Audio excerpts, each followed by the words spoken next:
Thumbnail. Hey YouTube world, it's me Evelyn. Happy Valentine's Day and welcome to my weekly Q&A series. It's a series I'm gonna post every 7-ish days. I ain't got a day.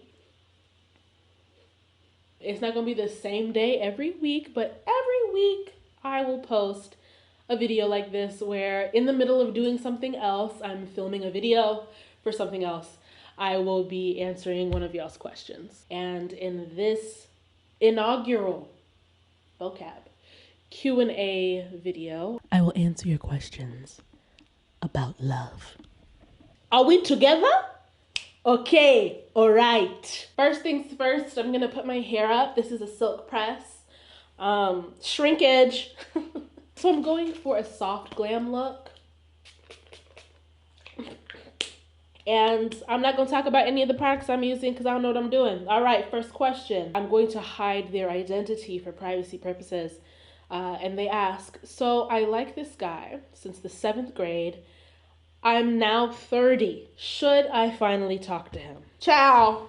Yes. So you mean to tell me that y'all have been passing each other in the same Kroger's since y'all was 12 and you haven't talked to this boy? This man? Next time, I'm trying to find foundation. This is not my color. Huh. Okay, I'm gonna need you to go to Kroger, find him in the cereal aisle. I just made up a whole storyline in my head. You need to talk to him because I need you to realize he sucks sooner than later. Statistically speaking, this not gonna be your dream guy. You have a 12-year-old crush mentality about this person, and this person is 30 years old. This person got student loans maybe, or loans, just loans. I know someone's gonna be in the comments like, Evelyn is just going at her face, but I be rough with it, you know what I'm saying? Right there? That doesn't even match. Oh no! You need to break the spell. Oh God. So you can get to know them for who they actually are right now versus who you felt they were when y'all was 12, child. When y'all was 12. This person asked, what's the best thing to put in a dating app bio? The best thing to put in a dating app bio is what you're looking for and what you are not looking for. Because here's the thing. They're not gonna read it anyway. But at least you put it in your bio. If it says, I'm looking for something casual, I'm looking for wifey, okay? Put it in there. You need to be honest. I also think it's good to put where, like, they might find you. You know, like, you can find me in, like, in a bookstore, or, you know, you can find me in the dog park. But try to stay away from stereotypes. Like, I live in Austin, Texas. And so anybody who puts, like, I love tacos is just like, we get it. Like, duh.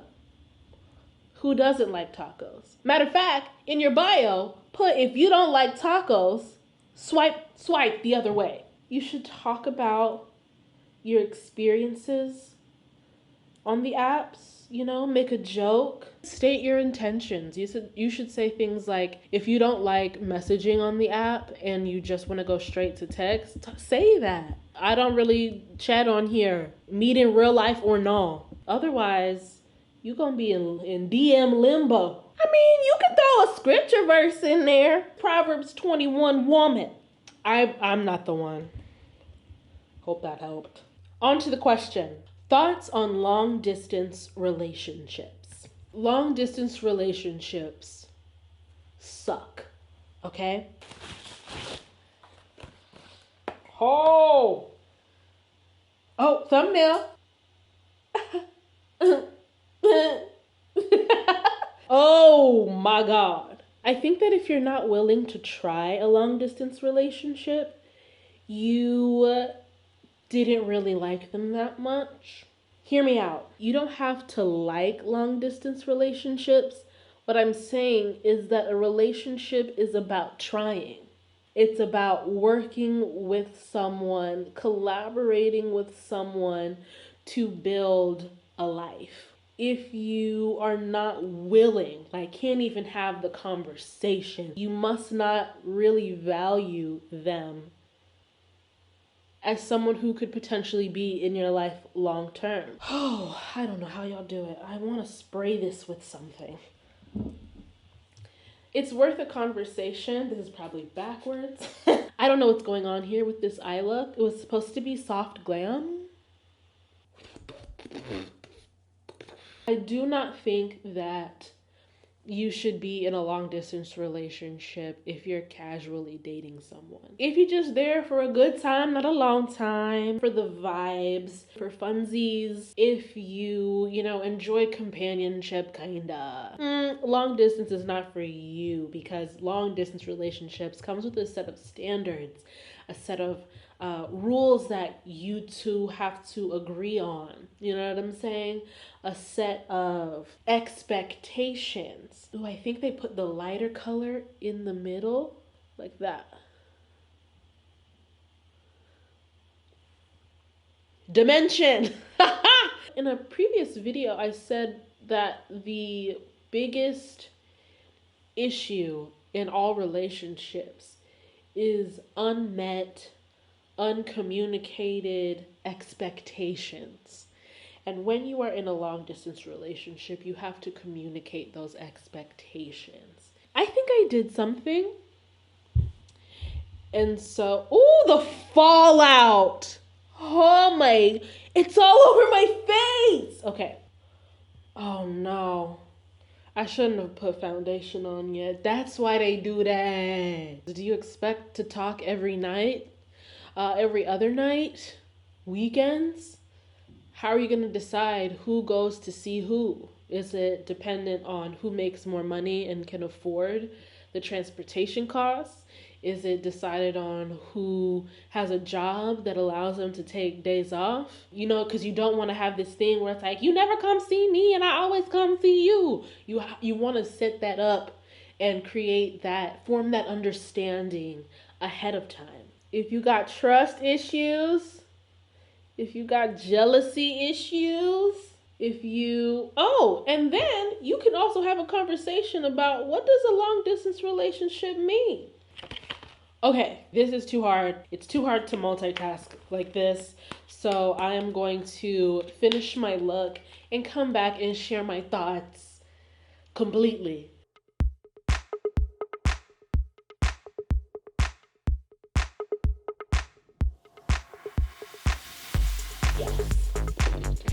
Oh, yeah. Yeah.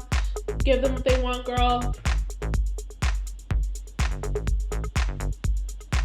Anyway, in my experience, long distance relationships put people to the test. I don't know that there's a way for it to feel balanced all the time. It's also different personalities coming together. If you're someone who doesn't miss people, if you don't see someone regularly, but if the other person needs quality time, love languages. I'm making a video on love languages in the next couple days, so stay tuned for that. But if y'all's love languages are impacted by the distance, then your relationship will be impacted by the distance. If your love language is physical touch, that's when folks be cheating. That's when folks be cuddled up watching Cheer on Netflix at so-and-so's house. That didn't happen to me. But being in a long distance relationship can make you feel like you're wasting your time sometimes. It makes you feel a little absurd that all these people in your vicinity and you had to choose the one that's gonna leave, or you had to be the one to leave. You know what I'm saying? It feels like forcing yourself to struggle when you don't have to struggle. And that's why I understand why people don't want to enter in long distance relationships, because it's difficult for no reason other than you chose it. Part of having that conversation is saying, hey, if it doesn't work out,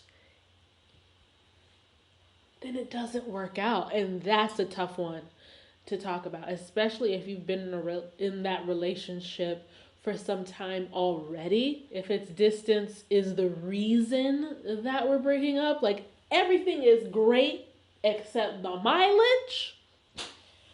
Oh, that's heartbreaking. That can be very tough to accept and understand and get through. I'm not doing it again. I don't recommend, but I feel like you have to at least try. So that's that on that. In the comments below, share your own advice, tell your own story. Let me know what you think. And I will see you next week. Bye.